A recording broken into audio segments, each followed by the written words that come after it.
출애굽 19장 16절부터 20장 2절까지 우리 성경 말씀 같이 보겠습니다.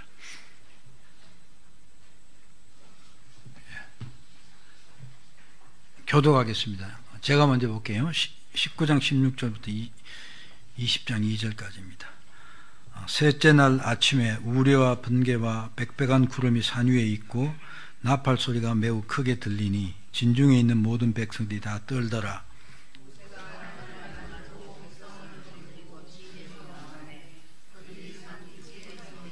시내산이 연기가 자욱하니 여호와께서 불 가운데서 거기 강림하심이라. 연기가 가마 연기같이 떠오르며 온 산이 크게 진동하며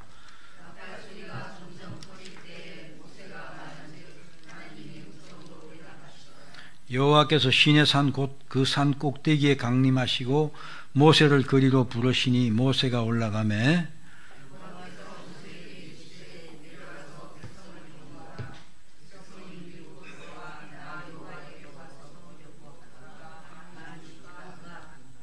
또 여호와에게 가까이 하는 제사장들에게 그 몸을 성결히 하게 하라. 나 여호와가 그들을 칠까 하노라.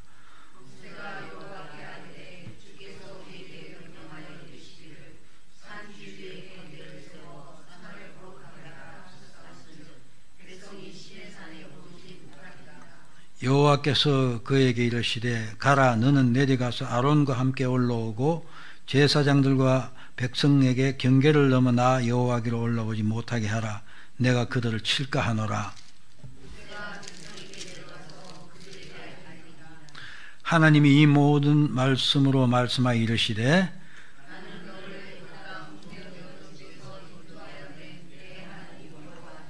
기도합시다. 우리 지난 주간에 40일 42문을 통해서 하나님께서 우리에게 주신 도덕법은 십계명의 요약. 도덕법은 인간이 마땅히 지켜야 할 하나님의 뜻이고 하나님 우리에게 요구하시는 것인데 그걸 도덕법이라고 그러는데 그게 요약된 게 십계명이다. 그렇죠? 십계명이 포함되어 있다 그런 거였습니다. 그럼 십계명의 강령, 십계명이 말한 대의는 예수님의 말씀, 성경에도 나오지만은 우리가 마음을 다하고 뜻하고 힘을 다해서 하나님을 사랑하고 또 내 이웃을 나를 사랑하는 것처럼 내 몸을 사랑하라. 그렇게 하신 것이다. 그러니까 하나님 사랑, 이웃 사랑이 십계명이 말하는 기본 줄여서 말한 것이다. 그러면 또 이제 십계명은 때나 장소나 처지에 관계없이 항상 지켜야 할 것이다. 그런데 상황 윤리를 적용시키면 안 된다 하는 그런 말씀까지 제가 드렸습니다. 그렇죠? 자, 오늘 이제 십계명의 서문에 대해서 알아봅니다. 문답해 봅시다. 십계명의 서문은 무엇인가?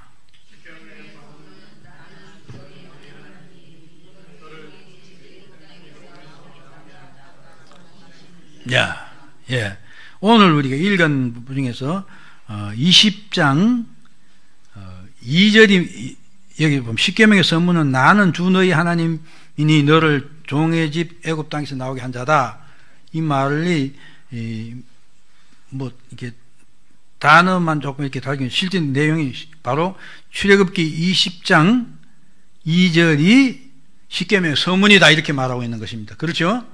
왜 그러냐? 한글 말씀드린 것이 우선 앞부분인데 그 다음 여기 내 부분인데 그게 보면 막 이렇게 문장이 흐트러져 있고 그래요. 그러니까 그냥 제 말씀대로만 따라가면 좋겠습니다.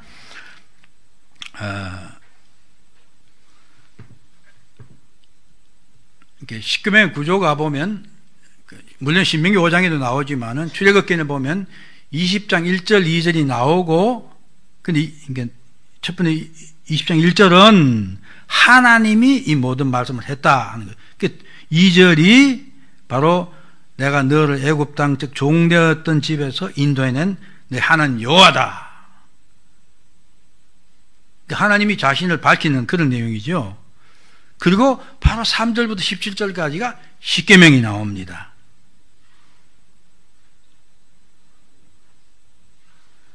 결국 그러면 이제 2절 말을 우리가 살펴보면 이렇습니다.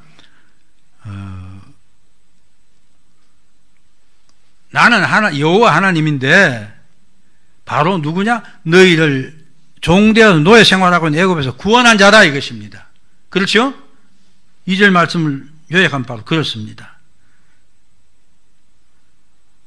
그러면서 이제 3절 이하의 그 내용이 나오거든요.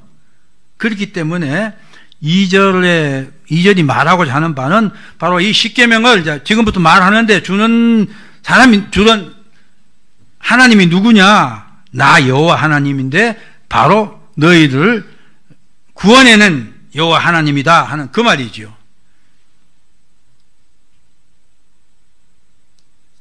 그 다음 두 번째로 생각할 수 있는 것은 이 말씀에 나오지만 19장의 내용과 20장 연결시켜 볼 때 바로 이 십계명을 주는 목적은 19장에서 네가 말을 지켜 행하라 하고 모세가 받고 백성의 이야기 그렇게 하겠습니다 하는 그런 문답의 시간이 이미 있었어요.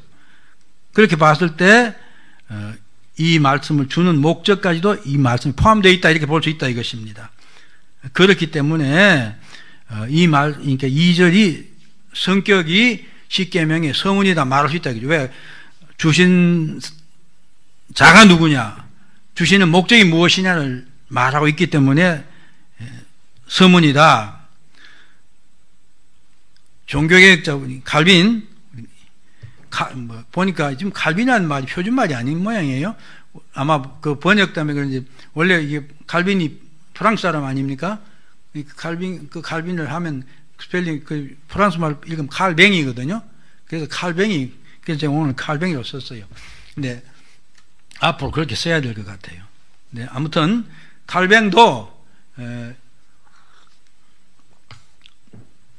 십계명을 말하면서 바로 출애굽기 20장 2절이 십계명의 서문이다 그렇게 말했는데 봐도 그런 의미에서 그렇게 했을 것이다.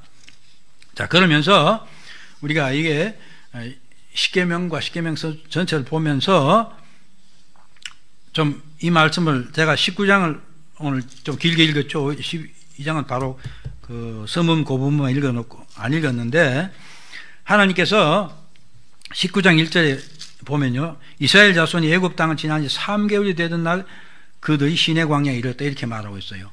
그러니까 출애굽에서 3개월 되는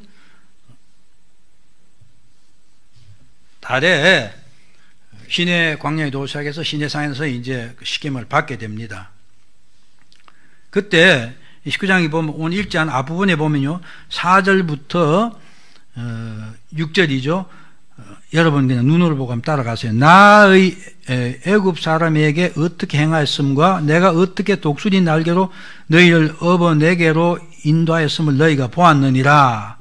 세계가 다 내게 속하였나니 너희가 내 말을 잘 듣고 내 언약을 지키면 너희는 열국 중에서 내 소유가 되고 너희가 내게 대하여 제사장 나라가 되며 거룩한 백성이 되리라. 너는 이 말을 이스라엘 자손에 고할지라.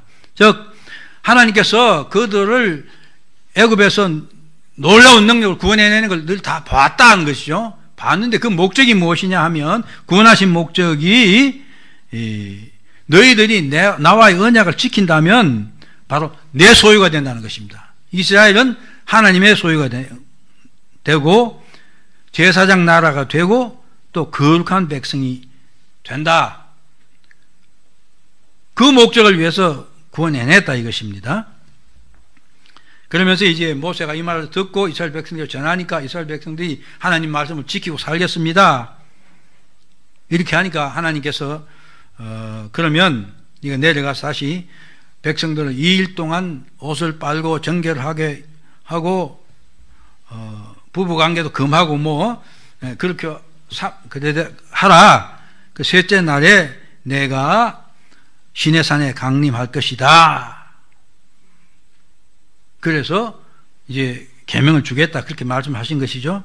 그리고 과연 이제 오늘 바로 16절부터가 3일째 되는 날이죠. 3일 되는 날에 여호와 하나님이 시내산에 있는데 우레와 번개와 빽빽한 구름이 산에 찼고 나팔 소리가 크게 울렸어요. 그 백성들이 엄청 겁이 나고 떨었다. 근데 모세는 그 백성들 거느리고 시내산 밑까지 이제 간 거죠. 그때 시내산에 하나님이 불 가운데 임하시고 시내산에서 연기가 자욱하고 그러면서 온기가마에서 연기가 떠오른 것이 연기가 진동했다. 이렇게 그 하나님이 십계명을 주시기 위해서 시내산에 임재하신 것이에요. 그 임재하신 장면을 보니까 사실 너무너무 겁나는 거죠. 그렇죠? 깜깜한 구름 속에 불기둥이 보이고 구름이 연기가 온기가 좀 여러분 그 본인지 모르겠는데 옛날에 보면 옹기 구울 때 이게 크게 이렇게 만들어 놓고 불 때면 저쪽으로 연기 나오는데 그게 엄청 연기가 많이 나오지 아마 그런 것 때문에 온기가 막 연기 이렇게 말하는 것 같아요. 한마디로 말해서 겁이 나서 도저히 서 있을 수 없는 그런 상태 아닙니까? 그래서 나중에는 하나님 말씀 우리 못 듣겠습니다. 모세를 통해 말씀해 주고 이렇게까지 나왔으니까 왜 하나님이 이렇게 하시느냐? 하나님이 이렇게 임재한 것은 역사상으로 지금으로부터 약 4,000년 전에 시내산에 임재한 것밖에 없어요. 다시 우리가 이런 장면을 볼 수 있는 건 주님 다시 오실 때 아마 볼 수 있지 않나 그런 생각이 드는데 왜 이렇게 하셨느냐? 그러면서 나는 널 애굽 땅에서 구해낸 그래서 여기까지 인도한 하나님이다. 그런 말씀을 하시느냐? 바로 이스라엘 백성들로 하여금 그 애굽에서 신이나 뭐 이런 것들 보고 아무튼 이스라엘 백성들이 그 뒤도 나온 과정에서도 말씀을 피웠지만 계속 말씀 피우잖아요. 그러나 여호와 하나님이 어떤 분이라는 걸 실질적으로 이제 자기 눈을 본 것이죠. 하나님을 본 것이 아니라 하나님 영광을 봤는데 절대로 잊을 수 없게 만드신 거예요. 그래서 내가 이 말을 준다. 즉 하나님 내가 너희들에게 준다 하는 것을 뼛속 깊이 새겨 잊지 않도록 하기 위해서 그래서 그 말씀 자기들이 말한 대로 지키겠습니다 하는 대로 지키도록 하기 위해서 이렇게 하셨다는 것입니다. 이걸 우리가 어디서 확인할 수 있냐면요. 여호수아에서 보면 여호수아가 이제 죽을 때 장로들을 부르고 그런 거 있지 않습니까? 나와 내 집은 여호와 하나님 섬길 테니까 너희들은 안 섬기려면 지금 여기서 결정하라. 그러니까 아닙니다. 우리 하겠습니다. 그래서 약속으로 여호수아가 죽습니다. 그런데 그 뒤에 보면 24장 31절에 보면요. 이스라엘 백성들이 여호수아와 또 하나님의 그 어미하심을 봤던 장로들이 살아있을 동안에는 여호와 하나님을 섬겼다는 거예요. 그러나 그 뒤부터는 그럼 바로 사사기 시대가 시작되지 않습니까? 했다. 그러니까 하나님의 그 어미하심을 봤던 모습 그 사람 제대로 신앙생활은 못했을지라도 하나님 말씀 살지 못했을지라도 하나님을 감히 겁나 떠날 수는 없었다는 것입니다. 하나님께서 그렇게 강하게 이스라엘 백성을 주시면서 바로 십계명을 주시는 거예요. 이거는 지켜야 된다. 그렇게 하셨다 이것입니다. 다르게 해석할 수 있는 모르겠는데 제가 왜 하나님이 한 번도 그런 적이 없어요. 그냥 우리 선지자들 앞에서는 그렇죠. 뭐 이사야에게도 그렇고 어떤 환상 속에도 그렇고 그 임재하는 그런 모습도 보여줬지만 온 백성들 내어놓고 하는 신의 산한 것밖에 없어요. 자, 그러면 이제 본 실제 내용은 그럼 이 서문이 밝히는 내용이 무엇이고 우리에 준 교훈이 무엇이냐 이걸 알아봐야 됩니다. 십계명의 서문 바로 2절이 우리에게 말해주는 것이 무엇이냐. 첫째, 뭐 이미 말씀드렸다시피 십계명을 주시는 분은 다른 사람 어떤 존재도 아니다. 하나님이시다.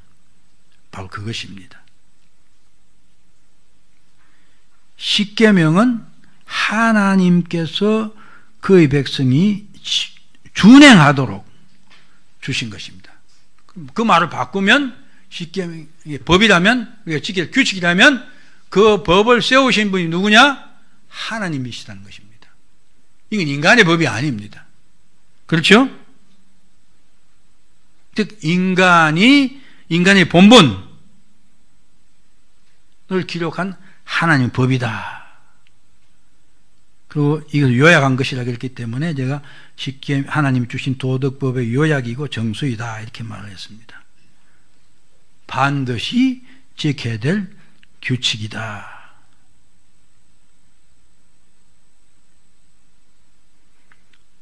그러면서 두 돌판에 하나님이 직접 써주신 이유도 인간의 것이 아니고 하나님의 것이다 하는 것을 알려주셨다는 것입니다.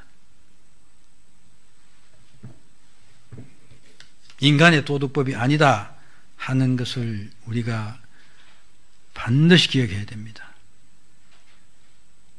또한 그분이 누구냐 하는 것입니다. 바로 2절에서 말한 대로 나는 종되었던 애굽에서 너희를 구원한 하나님이다. 구원자이시다. 즉 바로 쉽게 말해 주시는 분은 여호와 하나님이신데 그분은 이스라엘의 구원자라는 것입니다.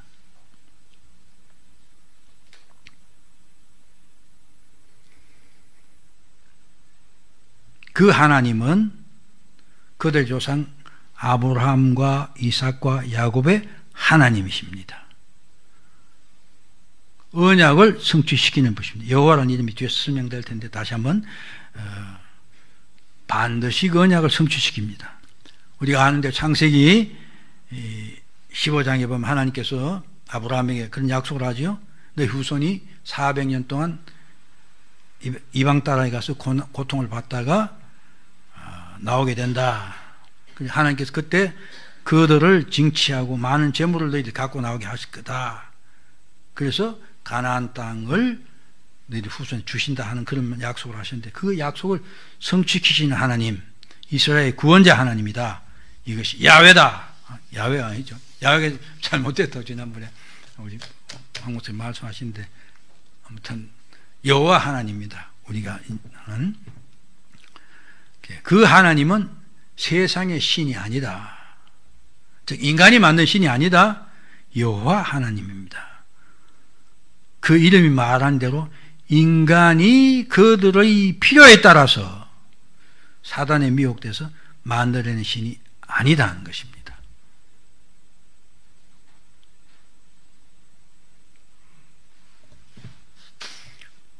우상이 아닙니다. 그분은 스스로 계신 분, 출애굽기 앞에 3장 10절에서 그런 말씀하셨죠. 하나님 이름이 뭡니까 하니까 나는 스스로 있는 자다. 원어로는 예히에 아쉐를 예히에 나는 나다 그런 말입니다. 영어로는 그래서 I am who I am 이렇게 말합니다. 제가 이 이름을 지난번에 한 말씀 드린 적이 있습니다. 이 이름은 그러니까 여호와 하는 이름은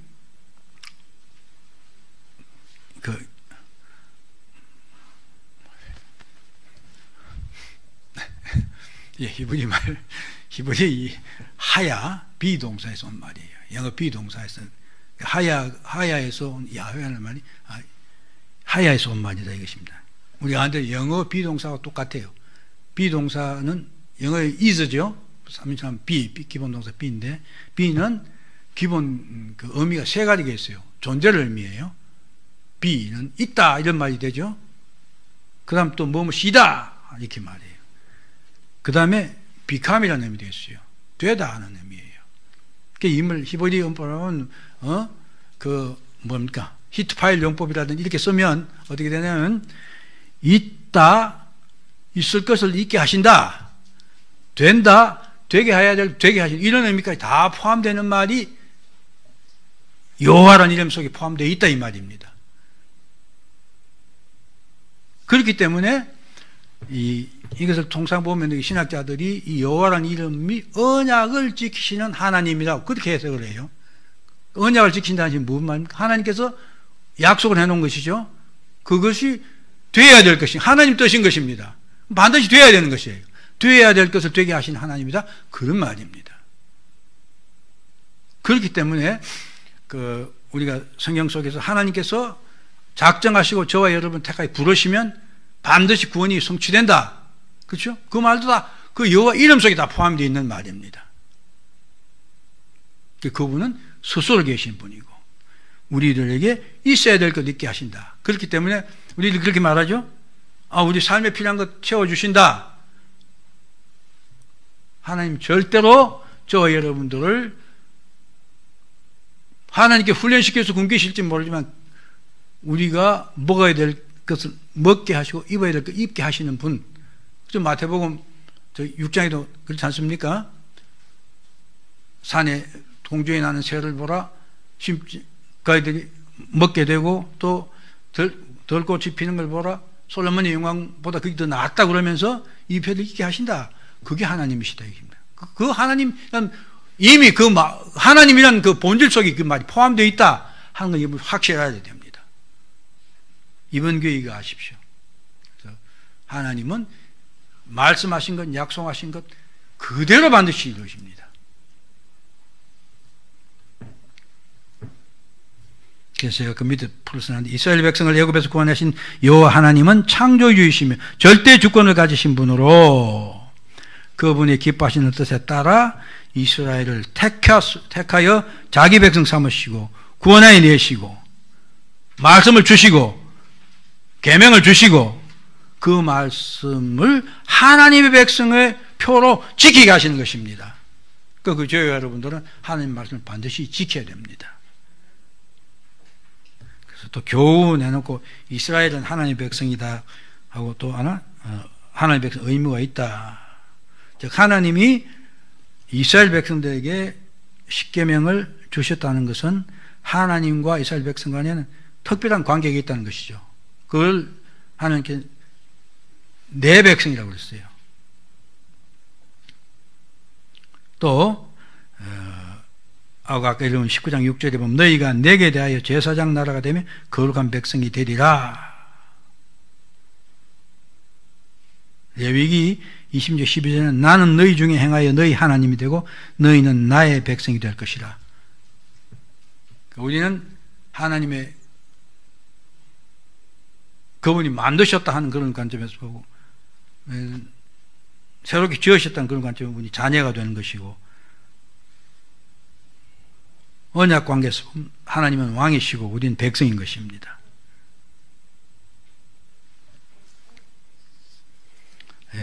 그 말을 아주 극적으로 표현한 부분이 이사야서 43장 1절 같아요. 야곱아 너를 창조하신 여호와께서 이제 말씀하시니라. 이스라엘아 너를 조성하신 이가 이제 말씀하시느니라. 너는 두려워하지 말라. 내가 너를 구속하였고 내가 너를 지명하여 부르나니 그 다음 뭐죠? 너는 내 것이다. 아멘. 아마 우리 인간이 말하는 표현 중에서 그만큼 어떻게 절실성이 느껴진다 하는 말은 저는 내 거다 하는, 그렇지 않습니까? 애기들도 조금 의식이 생기게 하면 지 거라 안 놔요. 이건 내 거라고 그래요. 예? 애기 키워보면 다 알잖아요. 내 거야! 내 거야! 그러죠. 하나님이 저와 여러분들 자녀를 가까이 부르시고 넌 내 거라 말씀하신 것입니다. 우리는 하나님의 백성이 하나님의 소유입니다. 자, 근데 하나님의 소유인 하나님의 백성에게는 의무가 있어요. 오늘 목사님도 그랬죠? 우리가 구원받은 것은 마땅히 해야 될 바가 있다. 하나님을 구원하시고 그렇게 하시는 것입니다.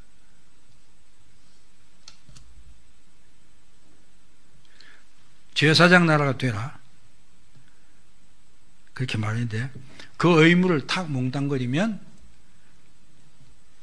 내가 거룩하니 너희도 거룩하라 이것입니다.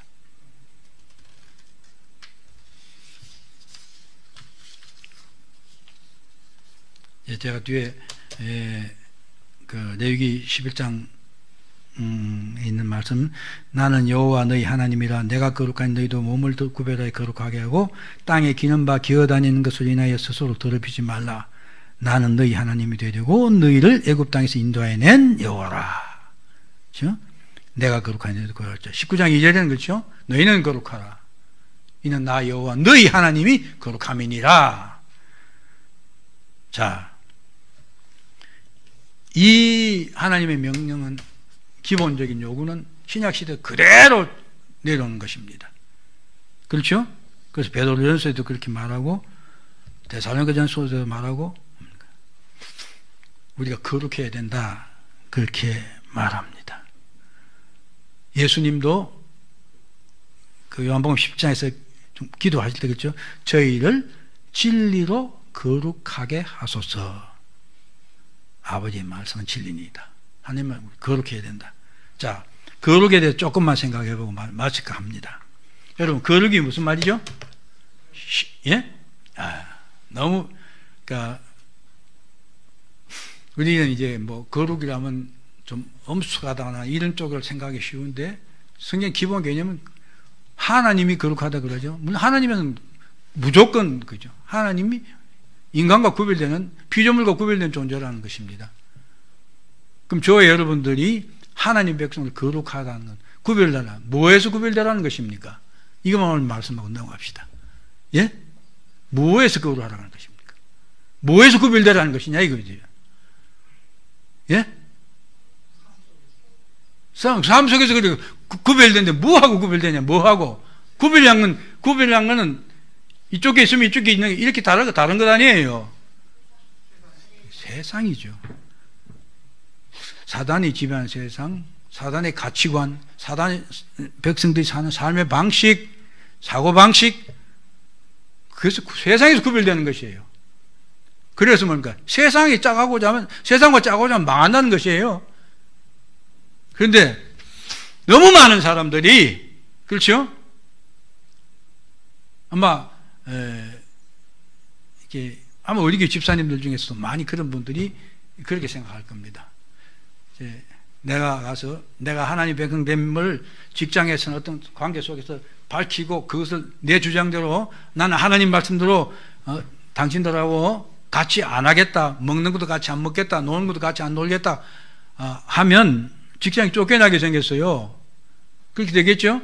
성진은 그냥 그렇게 된다고 겁나지요. 그래서 어떻게 말합니까? 그래도 뭐 현실이 그런데 제일 그런 말 잘하세요. 현실이 그런데 어떻게 그래 하냐 이거죠.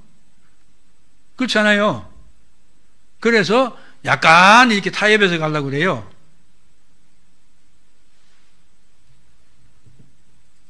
근데 하나님은 그렇게 하지 말라는 거예요. 하나님이 구별되게 살아가는 것입니다. 그럼 그 다음 문제는 하나님이 책임질, 그렇잖아요. 그래서 너희는 먼저 그의 나라와 그의 일을 구하라. 그러면 이게 모든 더 하신다. 근데 사실 참 엄청 어려운 거죠. 자유업을 하시는 분들은 그래도 좀 나을지 몰라요. 그러나 특히 이게 조직 속에 속해 있는 사람들은 참 어렵죠. 제가 그런 감독원에 있을 때 예수 믿는 사람은 거의 한 100명 정도 되는데 그때 기억을 하는데 근데 신유의 모임을 하면 30명 정도밖에 안 나와요. 가장 큰 이유가 무엇이냐면 그 좋은 직장이니까 술 사주는 사람 많고 뭐 뇌물 주는 거 갖다 주는 사람 많았겠죠. 그거 이렇게 누리려고 그러면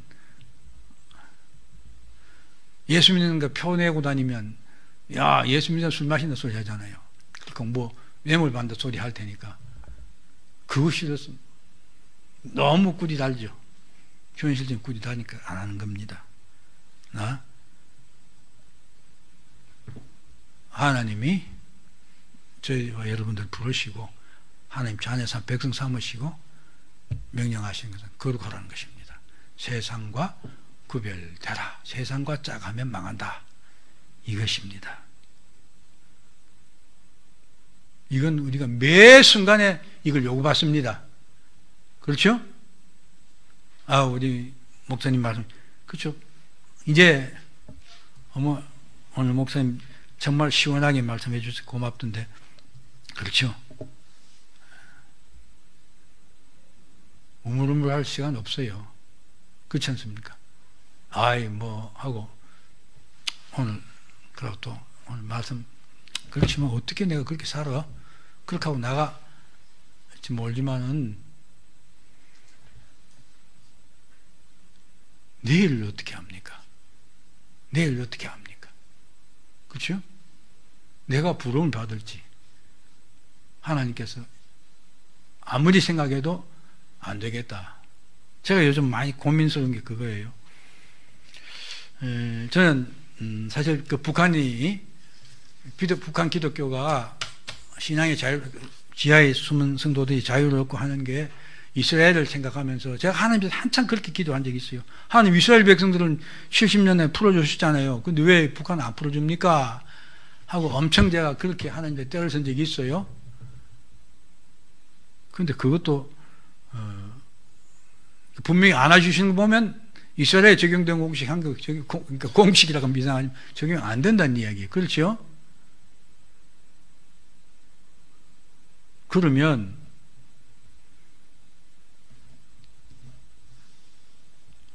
북한이 저렇게 많은 사람이 죽고, 그 기독교인이 죽고, 저렇게 그 순교자의 피를 그렇게 흘렸음에도 불구하고 하나님께서 그들을 회복시키지 않는다. 그럼 한국교회는요? 북한이 그렇게 된 거 신사참배 아닙니까? 다른 거 없어요.